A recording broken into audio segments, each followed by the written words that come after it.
እጅግ ጥልቅና አስተማሪ የሆነውን የፍኖተ አእምሮ መጽሐፍ 4ኛው ምዕራፍ ነው። ይህ ክፍል ስለ ጸሎት ምርምር በሚል ርዕስ ጸሎታችን እንዴት ዋጋ ያለውና በእግዚአብሔር ዘንድ ተቀባይነት ያለው እንደሚሆን በዝርዝር ያስተምረናል።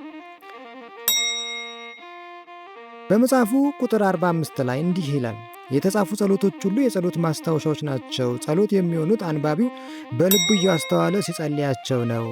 ይህ ማለት ምን ማለት ነው ስንል አንድ ሰው የግንባታ ማስታወሻ ይዞ ካልሰራበት እንደማይጠቅመው ሁሉ እኛም ጸሎቱን በዓይናችን ብናየው ወይም ደግሞ በቃላችን ብናነበው ነገር ግን በልባችን ካልሰራንበት አይጠቅመንም። መጽሐፉ አንድ የሚገርም ምሳሌ ይሰጠናል። በልብ ሳይታሰብ በአፍ ብቻ የሚደረግ ጸሎት ፎኖግራፍ እንደ ሬዲዮ ወይም ደግሞ እንደ ዋሽ የሚያስተጋባ ነው። ድምፁ ይወጣል እንጂ ተናጋሪው ጥቅምና ዋጋ አያገኝበትም። የቅዱሳንና የእኛ ልዩነት ምን ይመስላል? ቅዱሳን ሲጸልዩ በፍጹም ሀሳባቸው እያስተዋሉ እንባና ጸጸት እየጨመሩ ነበር።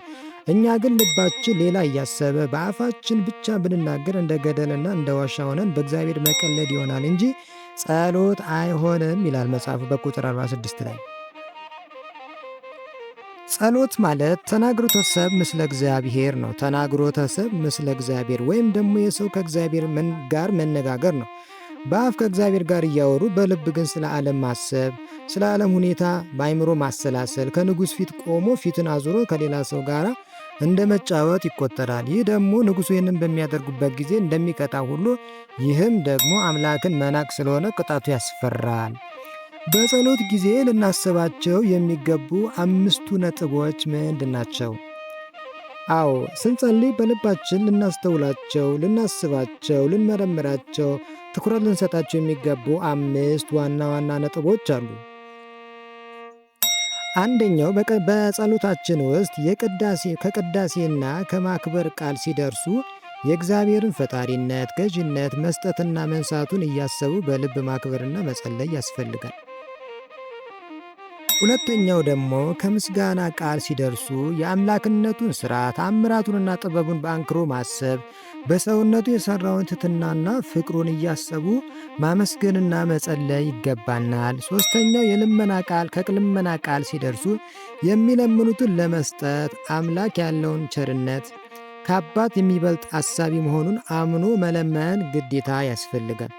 አራተኛው ደግሞ ከምግባር ትእዛዝ ክፉ አትስራ ከሚለው ሲደርሱ በሠራው በጎ ሥራ አምላክን ማመስገን፣ ባጠፋው ደግሞ የተጸጸተ ረድኤትን መፈለግ፣ ይህንን በመጸለይ ያስፈልጋል። አምስተኛው ደግሞ የሃይማኖት ቃል ከሃይማኖት ቃል ሲደርሱ በእምነት ማመንህን፣ ልብህን መመርመር እንዲሁም ደግሞ ኢየሱስ ክርስቶስ ስለ አንተ የሠራውን ቤዛነት ማሰብ ያስፈልጋል ይላል።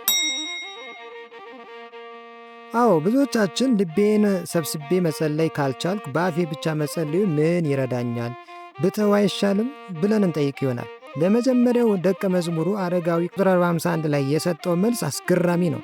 ሰው በዘንጉ ምድርን እየመታ ሲሄድ እባብ ድምፁን ሰምቶ ይመታኛል ብሎ እንደሚሸሽ ሁሉ አንተም ልብ ባይሰበሰብ እንኳን የቃለ እግዚአብሔርን መንኳኳት ሲሰሙ አጋንንት መሸሻቸው አይቀርምና ጸሎትን አታቋርጥ፣ አታስታውለ። ስለዚህ ምንም ዝርው ልብ ወይም ደግሞ ልብ ቢበተን ብቱን ቢሆንም አንተው በዳይ አንተው አኩራፊ እንዳትሆን በአፍ መነጋገሩን አታቋርጥ። የጸሎት ስርዓትና ቅደም ተከተልስ ምን ይመስላል? መጽሐፉ ጸሎት በስርዓት መሆን እንዳለበት ያስጠነቅቃል። ከቁጥር 49 እስከ 52 እንደምናነበው መሰረታዊ ጸሎት የምንላቸው መጀመሪያ በሕግ የታዘዘውን በአቡነ ዘበሰማያትንና ዳዊትን ሳታደርስ ወደ ትሩፋት ጸሎት እንደ ውዳሴ ማርያም እንደ አርጋኖን እንዲሁም እንደ ሌሎች የትሩፋት ጸሎቶች ላይ አትለፍ።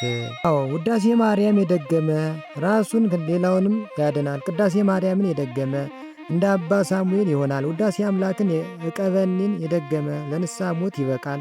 አርጋኖንን የደገመ እንደ ጴጥሮስ እንደ ዮሐንስ ይሆናል የተባለውን ሰምቶ አቡነ ዘበሰማያትንና ዳዊትን ትቶ እነዚህን ብቻ ቢጸልይ በሐሳቡ ሕጉንና የሕጉን ጸሎት ትቶ እሊህን ጸሎታት እንደ መድኃኒት አድርጎ በምግባርና በሃይማኖት ሳይደክም በጥቂቱ ሀት ለመዳን መተንኮል ነውና ከሐናና ከሳቢራ ተንኮል ጋር ይመሳሰላል እንጂ በጎ ሐሳብ አይሆንለትም። ስለዚህ የታዘዙትን ከአቡነ ዘበሰማያት ከዳዊት ላይ እየጨመሩ ቢያደርሷቸው የተነገረውን ቃል ኪዳን ይገኛል እንጂ ዳዊቱንና አቡነ ዘበሰማያትን ትቶ እነዚህም ብቻ አብዝቶ ጸሎት ቢያደርግ በዚህ ሐሳቡ በጽድቁ መሳሪያ ኃጢአት መስራት ይሆንበታል። ይልቁንም ለነፍሱ ጥቅም ለእግዚአብሔርም ፍቅር ሳይሆን ለዕድሜ መርዘሚያ፣ ለንብረቴ መጠበቂያ፣ ለግዛቴ ማግኛ፣ ለጠላቴ መጉጃ እንዲሆነኝ ብሎ ማንኛውንም ጸሎት ቢሆን ለዚህ ሐሳብ ሲል ቢጸልየው የእግዚአብሔርን ምስጋና የኃጢአት ምሳሌ በማድረጉ ታላቅ ኃጢአት ሆኖ ያጠፋዋል፣ ይጠየቅበታል። በምጸልይበት ጊዜ እሱ መንግሥቶ ወጽድቆ የተባለውን የጌታን ቃል አትርሳ።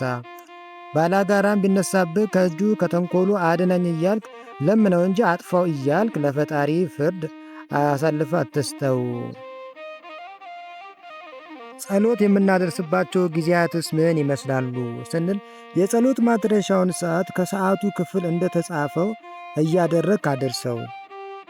ለምትጸልየውም ልክ እንደ ጊዜ ማግኘትህ እንዳለ ጊዜ አብዛው፣ አሳንሰው እንጂ የነግህና የሰርኩን የሌሊቱን ጸሎት ግን አታስታጉል።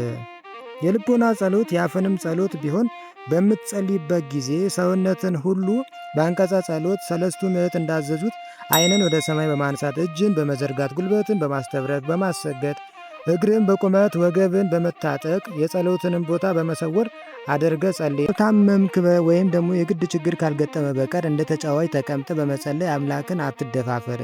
የእግዚአብሔርን ሥራ በቸልታ የሚሠራ ርጉም ይሆን የተባለውን አስተወለ።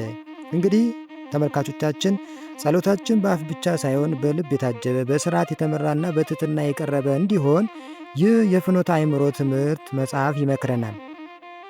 ይህ ቪዲዮ ከተመቻችሁ ለሌሎች እንዲደርስ ላይክ፣ ሼር አድርጉት። በቀጣይ በሌላ መንፈሳዊ ትምህርት እስክንገናኝ ድረስ ቸር ሰንብቱልን። ይቆየን።